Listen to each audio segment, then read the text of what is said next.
লোকটা সমস্যায় পড়েছে। বিরল উপজেলা বিএনপির আয়োজনে বিএনপির ভারপ্রাপ্ত চেয়ারম্যান তারেক রহমানের প্রেরিত ৩১ দফা বাস্তবায়নের লক্ষ্যে সনাতন ধর্মাবলম্বীদের সাথে মতবিনিময় ও উঠান বৈঠক অনুষ্ঠিত হয়েছে।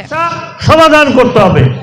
শুক্রবার উপজেলার বিজোড়া ইউনিয়নের শ্রী শ্রী ভদ্রকালী মন্দির মাঠ প্রাঙ্গণে অনুষ্ঠানের প্রধান অতিথি হিসেবে উপস্থিত থেকে মূল্যবান বক্তব্য রাখেন দিনাজপুর জেলা বিএনপির নির্বাহী সদস্য ও ২০১৮ সালের নির্বাচনে দিনাজপুর ২ আসনের ধানের শীষের মনোনীত প্রত্যাশী আলহাজ সাদিক রিয়াজ চৌধুরী পিনাক।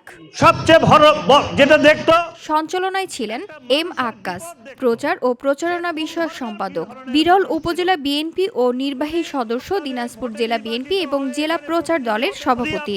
আমাকে ভোট দিয়ে সেই ভিওডি বাংলা নিউজ ডেস্ক। আবার আপনাদের সামনে এসে দাঁড়াবো আপনাদের